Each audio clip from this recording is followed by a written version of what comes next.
our top story. On Monday, the NFL lockout ended when the league and the players agreed on a new 10-year labor deal. The announcement came as good news to fans of football and bad news to fans of the Carolina Panthers.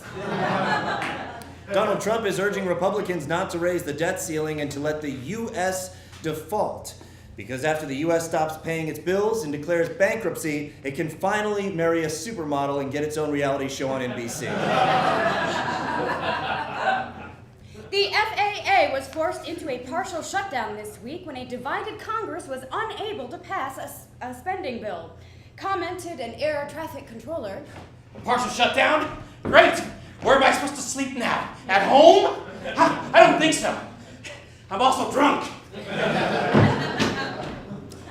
An armed convoy of Mexican army troops accidentally crossed into Texas this week, inadvertently invading the United States. The commander quickly apologized for his mistake and returned his troops to their homes in Los Angeles.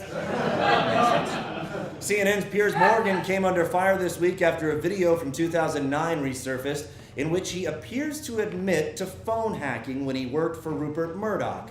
Responded Morgan. All right, well, in my defense, being an extraordinary hack is how I got the job replacing Larry King in the first place. Excuse me.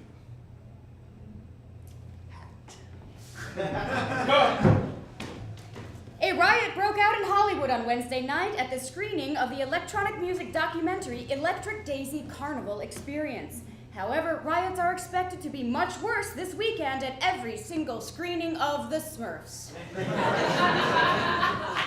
And now where hard news meets Hollywood, here with the entertainment news is our own Cosmo Cahuenga.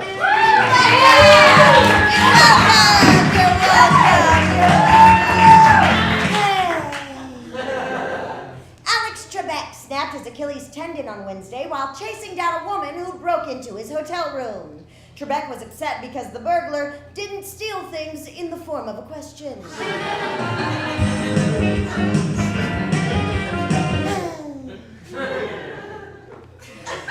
Clerks director Kevin Smith is reportedly in talks to develop his own syndicated talk show.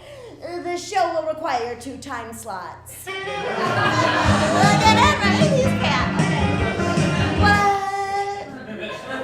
Charlie Sheen's ex-wife Denise Richards says she regrets getting her boob job, although it is the most impressive job on her resume.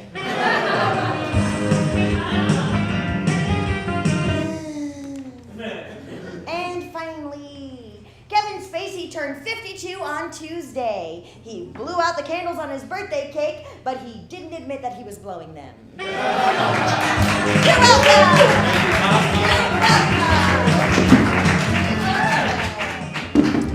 What a great job. Indeed. Elizabeth Berkley turned 39 on Thursday, said the Saved by the Bell star. My friends threw me a surprise party, and at first, I was so excited! I was so excited! But then, I was so scared!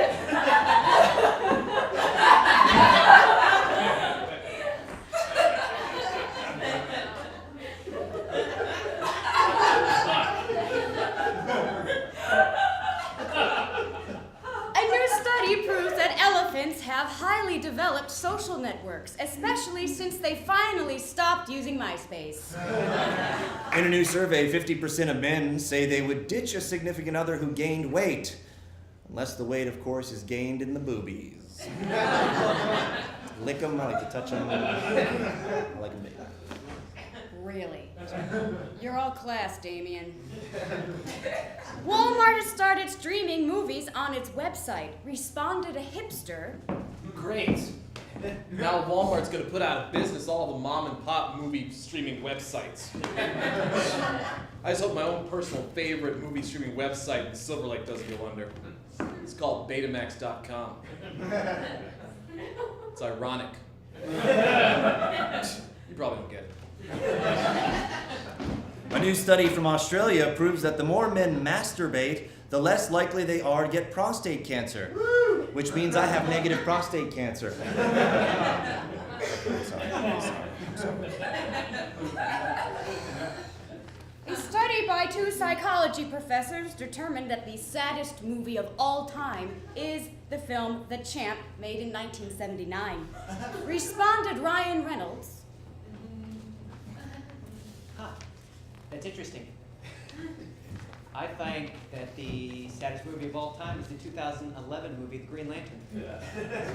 I've been crying ever since that came out. Waiting was good. A man is in the hospital after attempting surgery on his own hernia with a butter knife. There's more. To be fair, it was the only surgery that is HMO approved.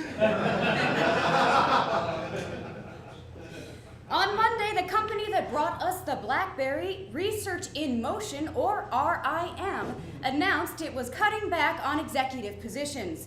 Just another example of Americans not getting enough rim jobs. Okay. And now, with an in-depth look at one of the week's big stories, is a segment that's twice as important as AC 360. Philip Wilburn and TSW 720.